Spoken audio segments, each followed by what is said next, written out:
다 함께 사도신경을 고백함으로 새벽 예배를 하나님께 드리겠습니다. 나는 전능하신 아버지 하나님, 천지의 창조주를 믿습니다.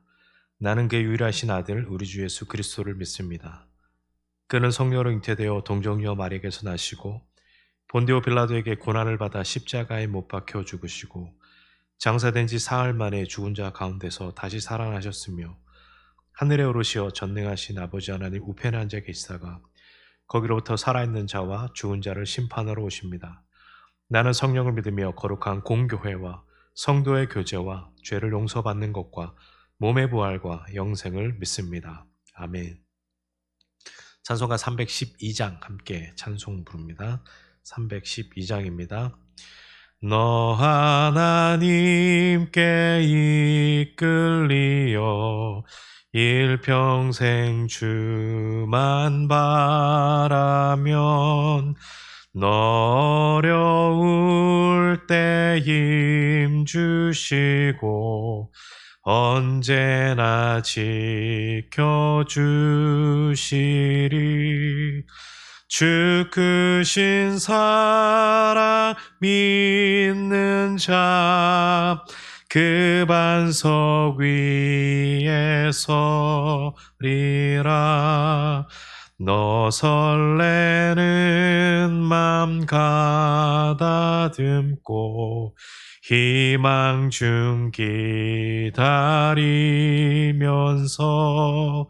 그 은혜로우신 주의 뜻과 사랑에 만족하여라. 우리를 불러주신 주 마음에 소원하신다. 주 찬양하고 기도하며 내 본분 힘써다하라. 주 약속하신 모든 은혜 내게서 이루어지리라. 참되고 의지하는 자 주께서 기억하시리. 아멘. 오늘 하나님께서 우리에게 주시는 말씀은 마태복음 21장 23절에서 32절까지 말씀입니다.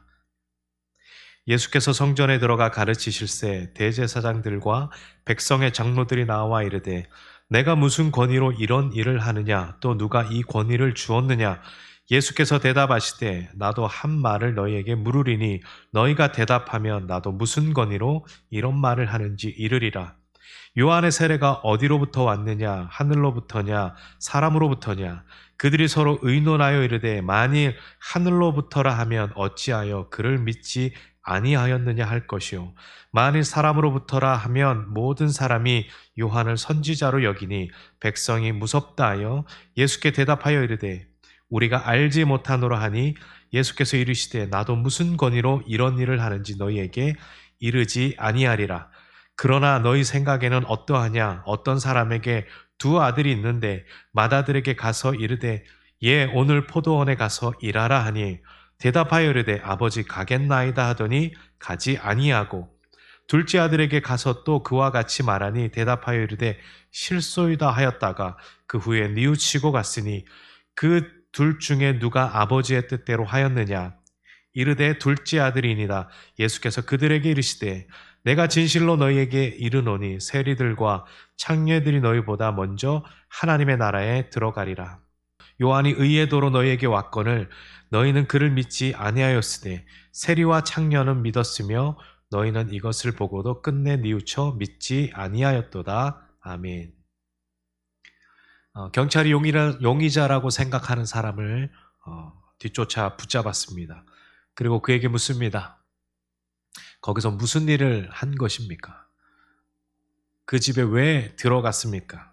한밤중에 왜 거기서 서성거렸습니까? 라고 묻습니다. 사실 경찰들이 묻고 싶었던 질문은 당신이 살인범이지? 라는 질문을 하고 싶었습니다. 그런데 그 말을 먼저 해버리면 그 용의자가 피할 수 있는 다른 말을 할 수 있는 기회를 주기 때문에 그 말을 묻지 않습니다. 그래서 여러 가지 질문을 통해서 그가 살인범인지 그렇지 않은지 혹은 그를 통해서 다양한 정보를 얻을 수 있는지를 판가름하고 질문하고 있습니다.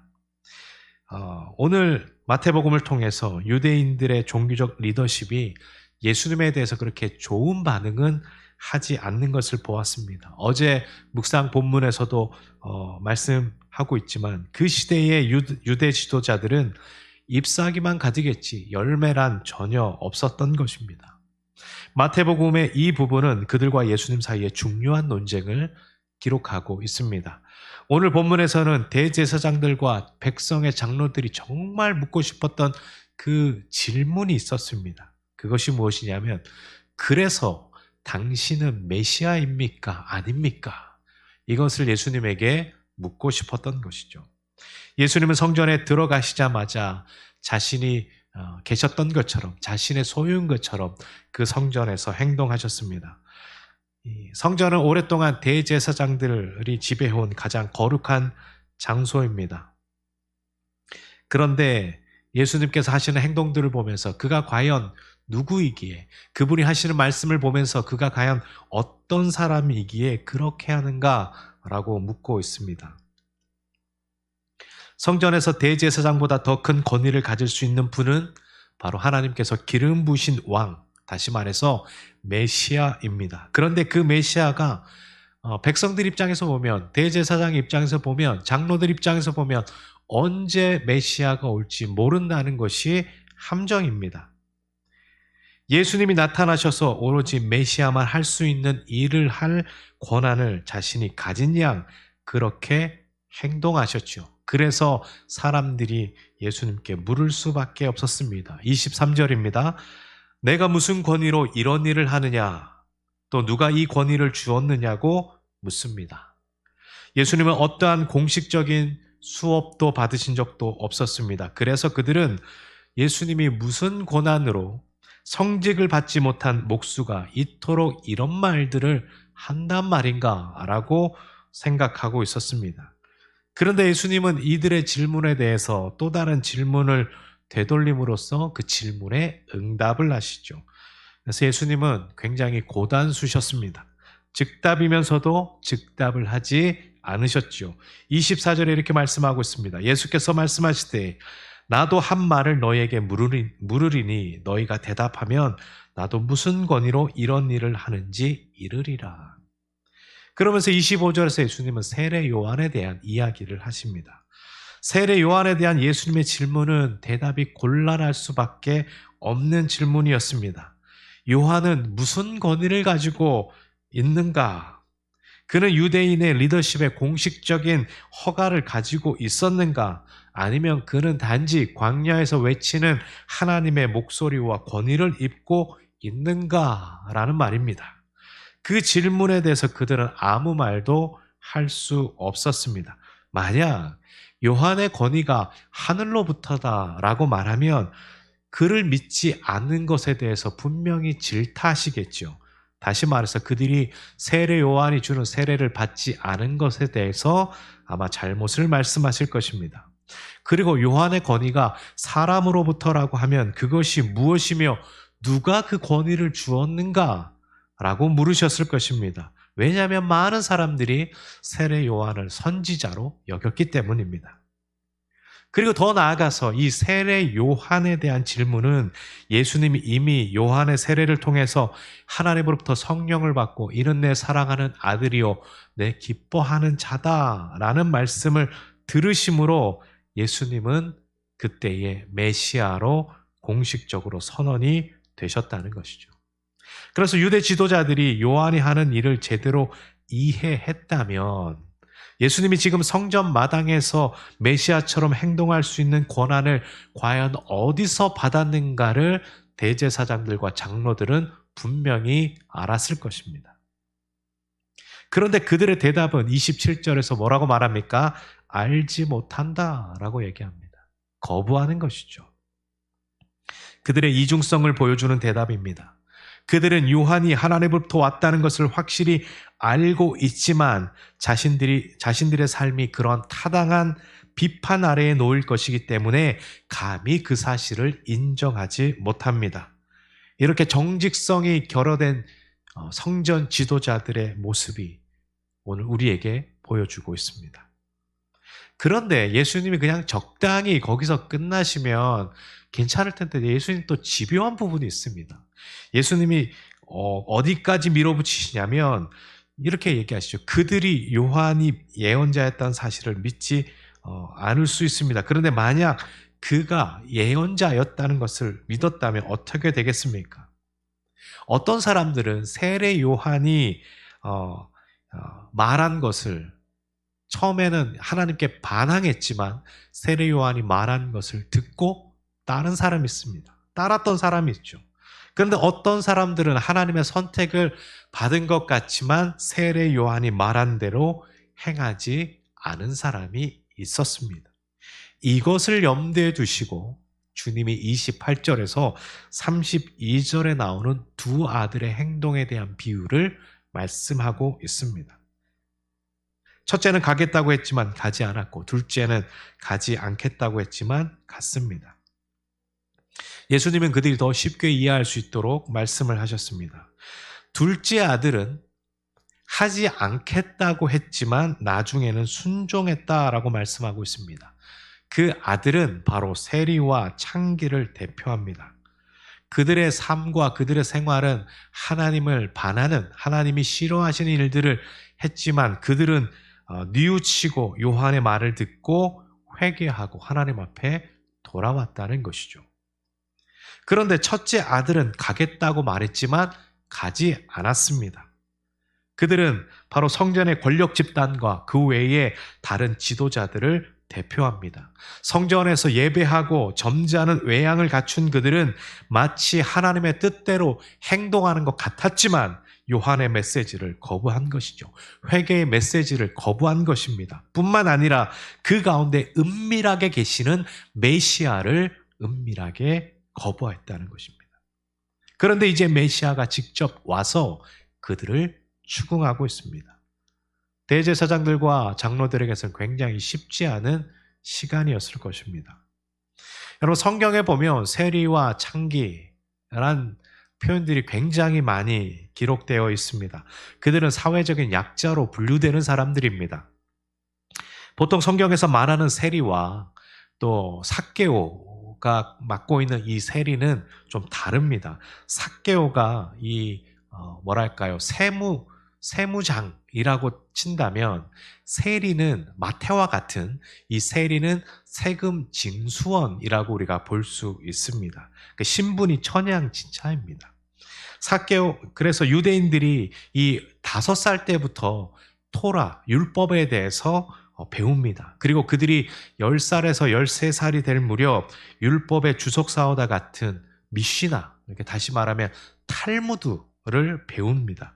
이 시간에 배움의 소질이 있으면 랍비의 길로 가는 것이고 얘는 정말 배움의 소질이 없구나 그러면 다시 집으로 돌아가서 가업을 잇게 합니다. 그래서 15세까지 살아남은 청소년들 중에 최종적인 관문이 있습니다. 율법을 암기하고 배움의 성과를 잘 통과하면 랍비가 되는 준비를 하는 것이죠.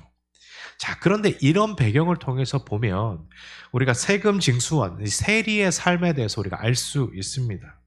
그는 부모의 기대를 등에 업고 율법을 배웠습니다. 그러나 어느 순간인가 자신이 부모의 기대를 충족시킬 수 없다는 것을 알게 되었습니다. 구별되기를 원했지만 오히려 그는 다른 누군가에 의해서 구분되었습니다. 이런 세기와 창기들에게 세상 사람들은 어떤 가치를 부여할 수 있겠습니까? 그들은 사회가 구분한 죄인들입니다. 사회는 병자들을 격리했고 죄인들을 분리했습니다. 그것을 물리적으로 구분한 것은 바로 심리적으로 구분하기 위함이었습니다. 그러나 하나님 나라는 이러한 구분을 폐기하고 예수님께서 직접 사람들을 구별하셔서 그들을 하나님 나라의 범주 안으로 들어오게 하십니다.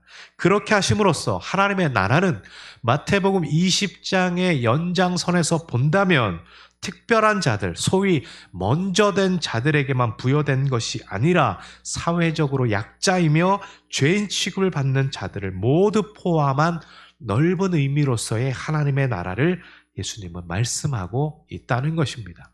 그것이 오늘 후반에 나온 두 아들에 대한 비유를 주님이 말씀하신 것이죠. 너희들은 주의 말씀을 잘 듣겠다라고 말했지만 결국은 하나님의 말씀을 등한시한 것 아니냐. 그러나 세리와 창기들 같이 사회적으로 너희들이 구분해 놓은 그런 사회적인 약자들, 너희들이 말하는 죄인들이라고 말하는 그들은 처음에는 하나님을 싫어했지만 그들이 먼저 주의 말씀을 듣고 돌아온 둘째 아들과 같다라고 주님이 말씀하고 있습니다. 이 본문이 오늘 우리에게 주는 메시지는 무엇이겠습니까? 나는 예수님께 제대로 반응하고 있는가?